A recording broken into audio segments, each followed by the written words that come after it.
在这个物欲横流的社会，很多人都在为钱而奔波，他们起早贪黑，拼命工作，似乎只有不断赚钱才能满足日益膨胀的欲望，获得内心的安全感。但是追逐金钱真的能带来幸福和自由吗？富爸爸穷爸爸在书中提出了一个令人深思的观点，我们不应该为钱工作，而应该让钱为我们工作。这意味着我们的目标不应该是赚到更多的钱，而是要建立一个可以持续产生现金流的资产系统，实现真正的财务自由。这个观点颠覆了我们传统的金钱观，让我开始重新审视自己与金钱的关系。我意识到，之前的我其实一直在做金钱的奴隶。我为了赚更多的钱而不断加班，却从未停下来问问自己，这些钱到底带来了什么？我只是盲目地追逐金钱，却忽略了生活中更重要的东西。读了这本书，我开始思考，什么是真正的财富？是拥有更多的金钱，还是拥有支配时间和生活的自由？是为了金钱而牺牲健康和家庭，还是能够在做自己喜欢的事情的同时，也获得满意的回报？我渐渐明白，真正的财富是能够在物质和精神两个层面都获得自由和满足的人生。追逐金钱，我们可能会获得短暂的满足感，但却可能迷失了自我，成为欲望的奴隶。追求财富自由，我们才能真正掌控自己的人生，实现内心的平静和幸福。这本书为我指明了一条通往财富自由的路，我决定从现在起不再做金钱的奴隶，而是要学会让钱为我工作，向财富自由进发。一，不要做金钱的奴隶。在这个物欲横流的社会，金钱似乎成为了衡量一个人成功与否的唯一标准。人们为了金钱而不惜付出一切，甚至不惜出卖自己的灵魂。他们似乎忘记了生活的真正意义，成为了金钱的奴隶。在《富爸爸穷爸爸》一书中，作者提出了一个发人深省的观点，驱使人成为金钱奴隶的主要有两大因素：恐惧和贪婪。恐惧是很多人努力工作的原动力，他们害怕失去工作，害怕无法维持生活，害怕面对未知的未来。这种恐惧像一双无形的手，牢牢地掌控着他们的生活。它驱使他们不敢冒险，不敢做出改变，只能依附于稳定的收入，为金钱而不停地奔波。更可怕的是，当他们拥有了一些金钱后，恐惧并没有消失，反而变本加厉。他们开始害怕经济的波动，害怕突如其来的意外，害怕退休后的生活无法保障。这种恐惧让他们更加紧紧抓住手中的钱，不敢轻易放手。他们就像是一个溺水的人，拼命地抓住一根稻草，生怕一松手就会沉入水底。贪婪则是另一个让人成为金钱奴隶的重要因素。在这个物质至上的时代，很多人之所以拼命赚钱，是因为他们有着无止境的欲望。他们渴望拥有更大的房子、更豪华的车、更奢侈的生活。这种欲望如同一个无底洞，永远也填不满。它驱使人们不断追逐金钱，却从未感到真正的满足。他们把幸福和快乐寄托在了金钱之上，认为只要有了钱就能得到一切。殊不知，物质的满足是短暂的，内心的空虚却越来越大。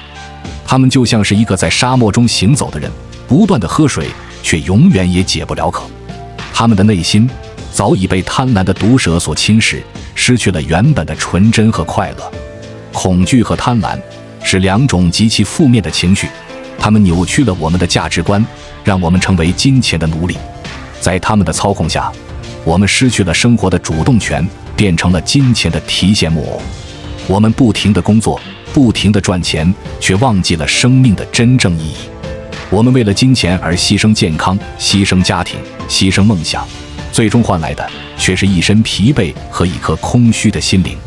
作为个体，我们要学会勇敢地面对自己内心的恐惧，克服对金钱的过度依赖。我们要明白，金钱固然重要，但它并不是生活的全部。真正的安全感来自于我们的能力和智慧，来自于我们与他人的连结，来自于我们对生活的热爱和享受。只有学会放下对金钱的执念，我们才能真正拥有自由和快乐。在我们进一步探索之前，别忘了关注才知道并点击小铃铛。我们将继续揭示更多关于金钱的真相，助你迅速实现财务自由。同时，我们也要看清欲望的本质，明白真正的幸福来自于内心，而非外在的物质。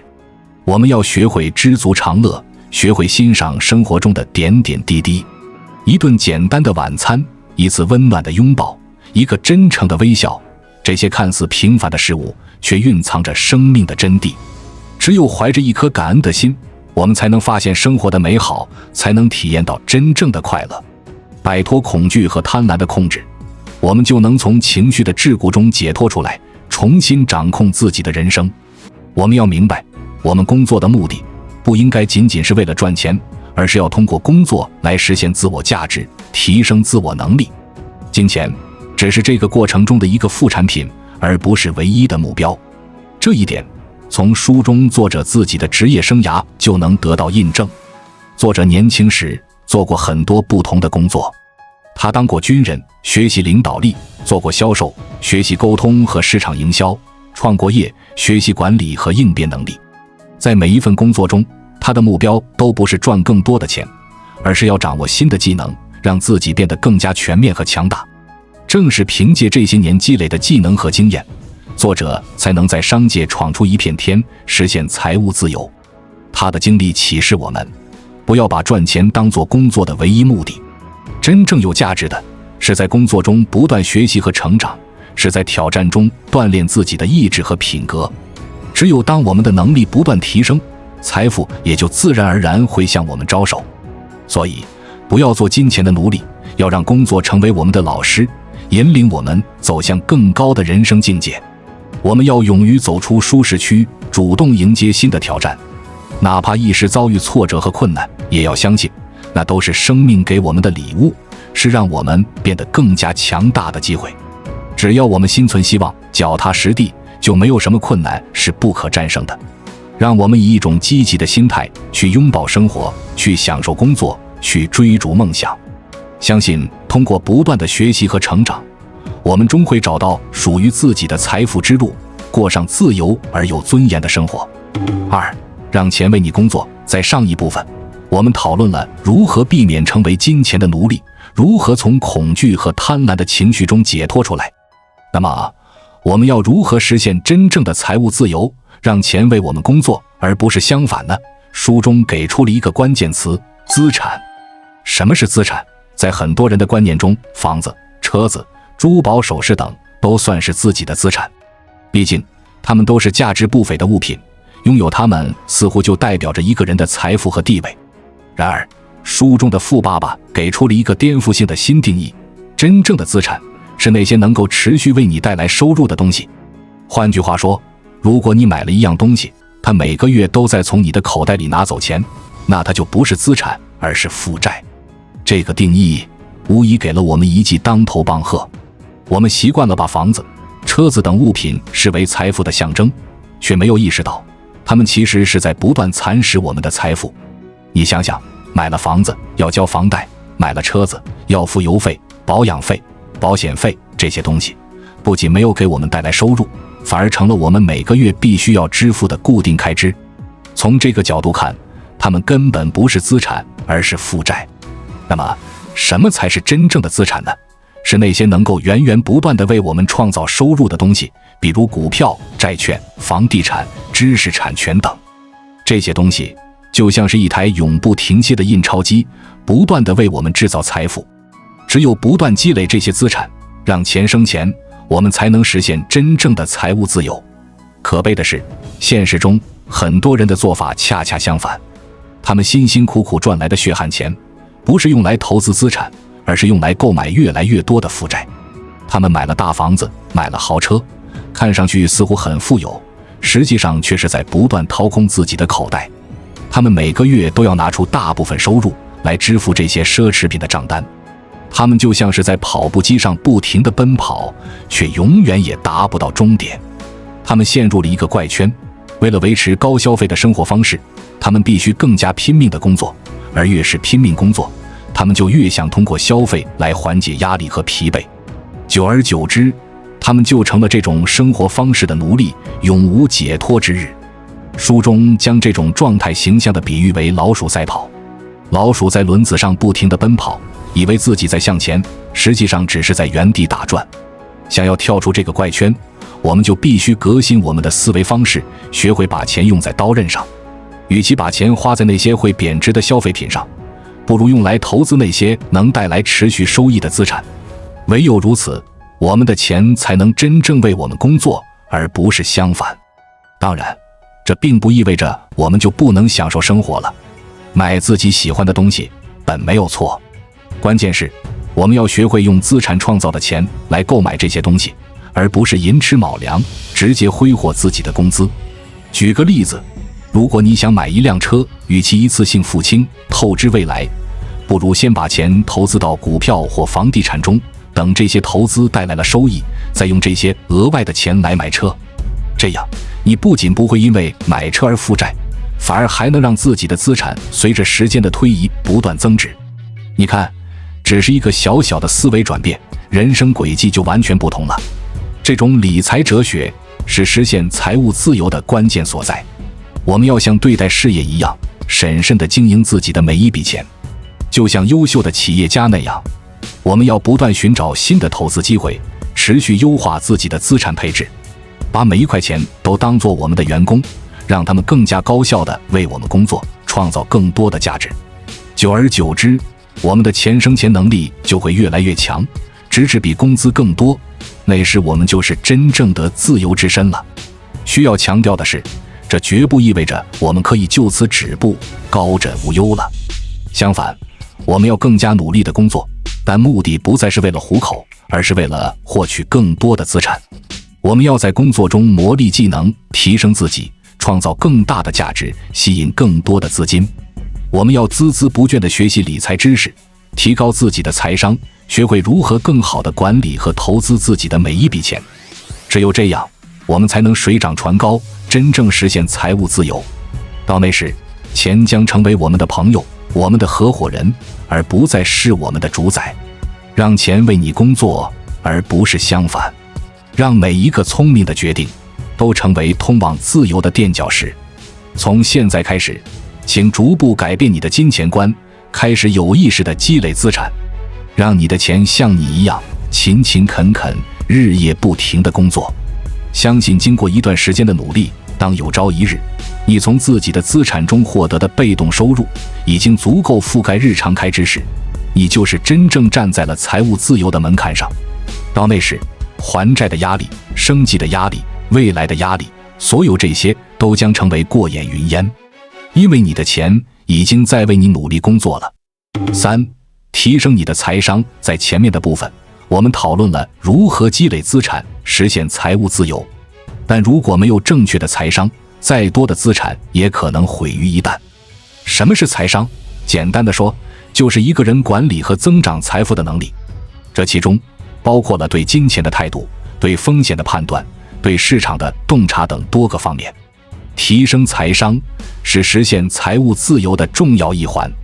现实中，我们常常看到这样的例子：有些人虽然拥有了一定的资产，但由于缺乏财商，最终还是陷入了财务危机。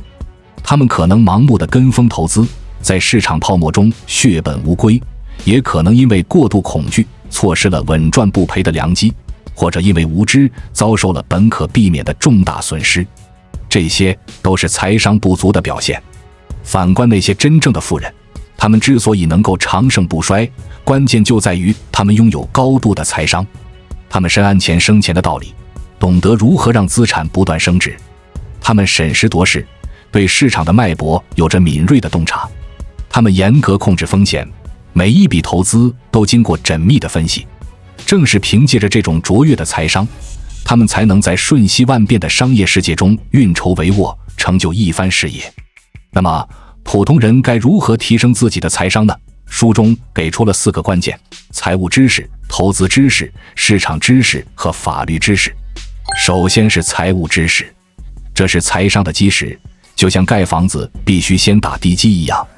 很多人之所以在理财的道路上屡屡受挫，就是因为缺乏最基本的财务知识。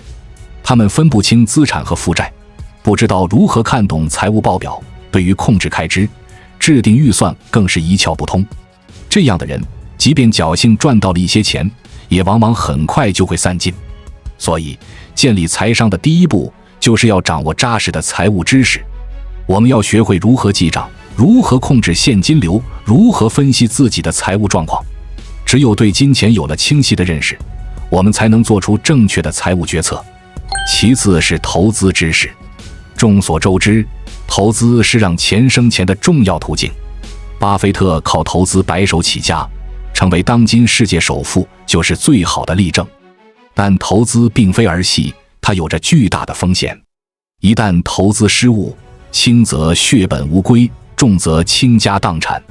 所以，在投身投资之前，我们一定要具备足够的专业知识。我们要了解各类投资工具的特点和风险，学习价值投资、趋势投资等策略，知道如何分散风险，如何应对市场的起伏。只有建立了正确的投资理念，我们才有可能在这个充满变数的领域立于不败之地。第三是市场知识。市场是我们投资和创业的大舞台，无论是股票、房地产还是外汇、期货，它们的价格都受到市场大环境的影响。政策法规、经济形势、行业趋势，这些因素都会对我们的投资产生重大影响。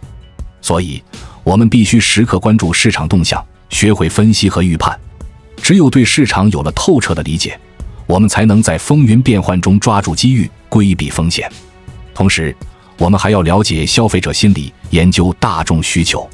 毕竟，无论是投资还是创业，最终都是要为市场服务的。只有洞察了消费者的真实需求，提供了有价值的产品和服务，我们才能在激烈的竞争中立于不败之地。最后，还有一项不可或缺的知识，那就是法律知识。在金钱的世界里，法律就是游戏规则。无论是签订合同、纳税申报，还是知识产权保护、公司治理，都离不开法律的指引。如果我们对法律一无所知，就很容易在不经意间触碰红线，给自己惹上大麻烦。反之，如果我们能够运用法律来维护自己的权益，就能在商场如战场的竞争中披荆斩棘。可以说，法律知识是我们的护身符，能够帮助我们在财富的道路上走得更稳、更远。掌握了这四大知识，我们的财商就会得到大幅提升。但这并不意味着我们就一定要事必躬亲、亲力亲为地去管理每一笔钱。事实上，对于大多数人来说，在自己的专业领域之外投资，风险还是很大的。毕竟，投资是一件专业性极强的事情，需要大量的时间和精力。如果我们贸然出手，很可能会因为判断失误而血本无归。这时，找一个值得信赖的专业人士来帮你管理资产，就显得尤为重要。当然，选择专业人士一定要慎之又慎，他必须有过硬的专业知识和丰富的实战经验，要有优秀的历史业绩和良好的信誉口碑，还要有诚实守信、忠于客户的职业操守。我们要多方考察，货比三家，不能听信什么小道消息就轻易上当。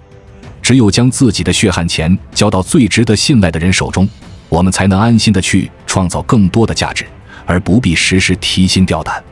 提升财商是一个循序渐进的过程，它需要我们日积月累，从点滴做起。我们要像海绵吸水一样，不断汲取财务、投资、市场、法律等方面的专业知识。我们要勤于实践，在实际操作中检验自己的判断，总结经验教训。我们要虚心求教，多向那些成功的投资者请教，学习他们的思维方式和决策习惯。我们还要谦逊反思，时刻审视自己的决策，不断修正完善。只要我们坚持不懈，持之以恒，财商就一定会不断提升。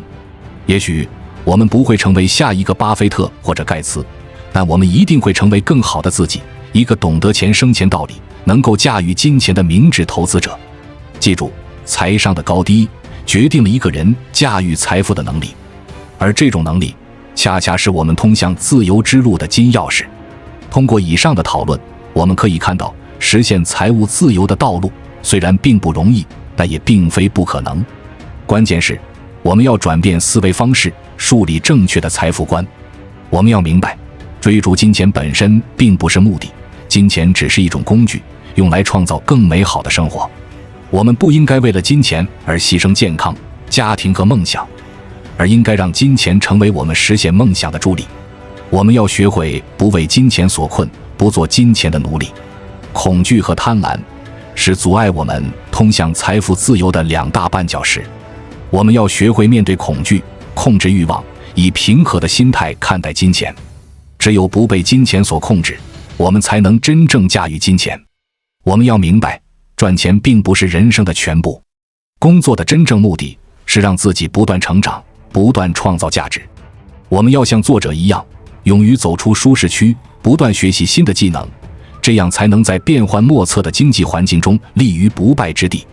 我们要学会让钱为我们工作，而不是我们为钱工作。这就需要我们不断积累资产，用资产来创造更多的财富。我们要像经营事业一样经营自己的资产，不断优化资产配置，提高资金使用效率。只有这样，我们才能实现真正的财务自由。我们要不断提升自己的财商，掌握必要的财务、投资、市场和法律知识。这些知识是我们投资路上的护身符，可以帮助我们避免风险，抓住机会。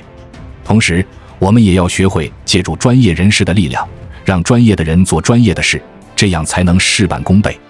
掌握了这些财富之道，我们就掌握了通向财务自由的钥匙。但这并不意味着我们就可以高枕无忧了。在通往财务自由的路上，我们还会遇到很多挑战和诱惑。只有时刻保持警醒，坚持正确的财富观，我们才能不断前行，最终到达成功的彼岸。记住，财富自由并不是终点，而是新的起点。它给了我们更多的自由和选择，让我们可以去追求内心真正渴望的东西。或许是环游世界，或许是创办公益，或许是写一本书，或许只是安安静静地享受生活。无论你的梦想是什么，财富自由都可以给你插上腾飞的翅膀。